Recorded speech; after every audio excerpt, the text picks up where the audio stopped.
With you, I'm telling you, Christine. Hey, how about football? Steelers will begin their organized team activities tomorrow, which is the first opportunity for the black and yellow to get some field work.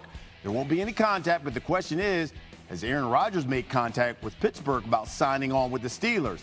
He's hinted at such over the weekend. Will Aaron Rodgers ever go to the Bears? Oh, boy. Security, can we get her out of here? We need some security. Security, can you take it easy on her on this one? No, but I believe there's a team that might play in Chicago this year. Let's go! On a road trip. I don't know. I'm not sure. Got to check it out. Okay, so let's bring in our NFL insider, Dan Graziano. No one loves talking more about Aaron Rodgers than this man right here. Okay, Graz, you saw that. By the way, the Steelers play the Bears week 12. It sounds like that's what Aaron Rodgers was hinting at. What's the latest you're hearing? Yeah, I don't think he's talking about going back to the Packers, for example. So, yeah, I think that is what he was hinting at. But checking on this situation yesterday, it didn't sound like there had been any real change. The Steelers are ready to start OTAs tomorrow. If Aaron Rodgers is there, great. If he's not, then they're okay with that. They haven't given him any kind of deadline. The one spot to watch on the calendar is that June 10th date, which is when their mandatory minicamp starts. That's a 3-day minicamp. After that, they don't do anything on the field until training camp in late July. So if he's not there by then I think then you have a situation where the Steelers may be looking to move on to other options. But right now, they have told him it's okay, take your time. The offer's out there, and if you want to come join us, we'd love to have you. Okay, so then let's talk about those other options you just brought up there. If Rodgers doesn't sign with the Steelers, obviously they're going to have to pivot. And if they do pivot, what's the possibility of them bringing in a guy like, let's say, Kirk Cousins? Yeah, the Steelers and really the rest of the league know that Kirk Cousins is available in trade from the Falcons. They're going to start Michael Penix Jr. at quarterback this year, and Cousins, a very expensive backup, $27.5 million in guaranteed salary this year and another $10 million next year. When they've talked trade with teams, it's been a lot of the holdup has been, how much of that money is the acquiring team willing to pay versus how much does Atlanta have to pay. The Steelers kind of know that's out there. They could certainly go that way if Rodgers turns them down. Their GM, Omar Khan, has said multiple times that they plan to go to training camp with 4 quarterbacks. Right now, they only have 3, so there's a spot open. Mason Rudolph would project as their starter right now, but it does look like they would be looking to add. The thing is, Brian, the Steelers just have not been very aggressive at the quarterback position this offseason. They didn't play on Sam Darnold. They didn't try that hard on Justin Fields. They didn't draft one until the 6th round.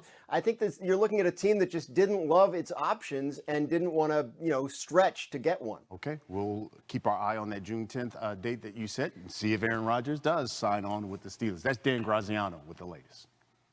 Will be multiple choice. I have some questions.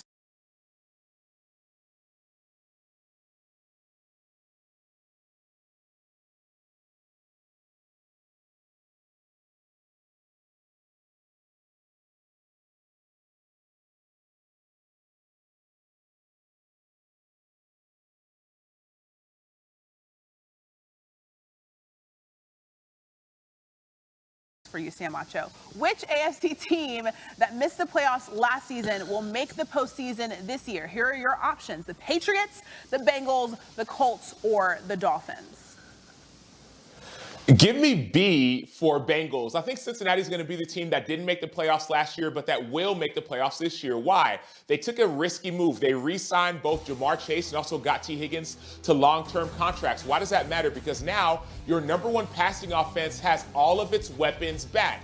And oh, by the way, they're motivated. They were dominant on offense last year, Triple Crown winner with Jamar Chase, but their defense struggled. And so the entire offense and the defense is going to understand what they have at play. It's a short window with these receivers and the quarterback being healthy, but they have to elevate their game in order to make the playoffs. So give me B for Bengals. Okay, I'm going to give you a grade at the end of this, by the way. The next question, which AFC playoff team... All right, I was going to say, what happens if I get it wrong? Like, that's what I want to know. Exactly. Which AFC playoff team from last season is most likely to miss the postseason this year? The options: the Texans, the Broncos, the Chargers, or the Steelers. I'll go D. Circle D for me, Beanie. That's Steelers. Why? They made the playoffs last year, but they're still waiting on Aaron Rodgers. I don't think that he's going to be the solution. Yes, I do think Aaron Rodgers will sign with the Steelers, but it'll likely be after OTAs. after minicamp. He won't get time to really gel with his entire team. And sure, I'm confident he's throwing with DK Metcalf and maybe some other receivers, but it's not just the receivers, it's the offensive line, it's the scheme, and it's the team. And oh, by the way, Aaron Rodgers wasn't overly outstanding as a player last year as well. And so if you're expecting him to be your hero or your savior, I don't think that he's going to be the solution. So D, Steelers will not make the playoffs this year, even with Aaron Rodgers. All right, you called me Beanie. It's Professor Beanie. The next question, which NFC team that missed the playoffs last season will make the postseason this year? Is it the Falcons, the Bears, the Cowboys, or the 49ers? I'll go C, Mrs. Christine. Give me the Dallas Cowboys. I think that they will make the playoffs this year. No, it's not sexy. No, it's not cute. But their team has actually gotten better. Why? Offensively, they've got 2 number 1 receivers, CeeDee Lamb and George Pickens, if George Pickens can play at a consistent level. Defensively, they have Matt Eberflus as their defensive coordinator. And oh, by the way, Dak Prescott, when healthy, can still play at a high level. And so this is an opportunity for the Dallas Cowboys to get back into the playoffs. Yes, they struggled last year. There were a litany of injuries, but I think they'll be a team that, not overly pretty, but physical, run the ball, make the playoffs. Cowboys fans are begging for that to be the correct answer. The next question, which NFC playoff team from last season is the most likely to miss the postseason this year? Is it the Vikings, the Bucks, the Commanders, or the Rams? A, Minnesota Vikings. I'm pretty confident on this one, Professor Christine or Professor Beanie. Why? Because the Vikings have set a pretty big risk on going with J.J. McCarthy. Yes, they let Sam Darnold go. They believe that J.J. McCarthy is their quarterback of the future. I do as well, but the future may not be right now. You're going to get a chance, J.J. McCarthy's going to get a chance to really be a starter for the first time in the NFL. And there may be some early bumps and early bruises, which could be fine if you're in a weaker division, but the NFC North is loaded. And so the Lions will have something to say about what the Vikings do, and so will the Bears potentially. And so for me, I think the Vikings are a team that made the playoffs last year. Because of uncertainty at quarterback, they may not make it this year. All right, I said I was going to give you the grade at the end of this. It's actually had to wait until the end of the NFL season, so we'll talk to you then. Thanks. ESPN that if Aaron Rodgers doesn't sign with the Steelers, then they're going to look to Kirk Cousins potentially as a contingency plan. So they got to kind of figure it out because things are rolling along as we're approaching this season. OTAs, those start tomorrow. Steelers mandatory minicamp, that starts June 10th. So if Aaron Rodgers does end up with the Steelers, what does it say that he's not with the team right now? Here's our guys Ryan Wilson and Rand Carthon breaking it down on With the First Pick. But it feels like Aaron's just going to show up when Aaron's ready. Is that the best way to prepare for a season with a bunch of new teammates? Absolutely not. And, I mean, the quarterback now, again, we don't know. There are things that happen that I'm not going to speak on, but there are things that happen, and maybe Aaron Rodgers is a little further along with this, Pittsburgh decision, nod, wink agreement, and even what the offense is. We don't know that.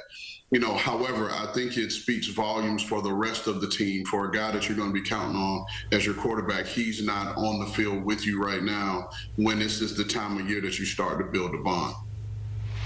So let's welcome on Rand Carthon and Bryant McFadden, who knows a lot about the Steelers, of course, to talk about this. Rand, I want to come to you first because we know you feel strongly about this, about Aaron Rodgers not being there to kick off OTAs. So do you think that the Steelers are destined for failure maybe if they're starting this season off on this foot as it pertains to the quarterback position and Aaron Rodgers?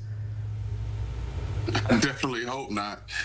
Just because, again, we're talking about one of the key positions in our league, right? And that's the quarterback position. And for most clubs, the quarterback is going to be your captain. And so what does that say about your captain and your supposed leader of your team, particularly your leader of your offense, if they're not there and they hadn't yet made a full commitment to being there part of this process with all the guys? And it's about being able to build timing. There are new receivers there, and he needs to be there to build rapport.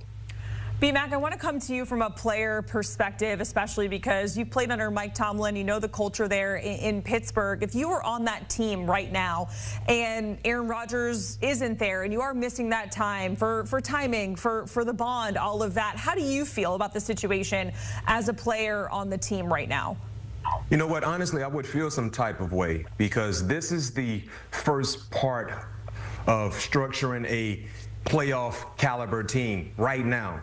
OTAs. Now, granted, they're not mandatory, but you would like to have as many players there as possible, especially key components to your team. And we're talking about the quarterback position. So even if I played on the defensive side of the football field, I would feel some type of way, man, because if Cam Hayward is there, if Micah Fitzpatrick is there, you know, if DK Metcalf is there, Pat Freiermuth is there, we would like our quarterback to be there. And if you're not going to be there, tell us. And so the organization can move on. And this puts a lot of, you know, blame on the organization for allowing this to carry out as long as it's been going. Me personally, because OTAs is a very, very significant part, especially for new members of the team. Aaron Rodgers played for the Jets a year ago. Now, granted, he has an abundance of experience, but this will be a new playbook that he will be walking into if he becomes a Pittsburgh Steeler. So these are valuable moments to get the reps.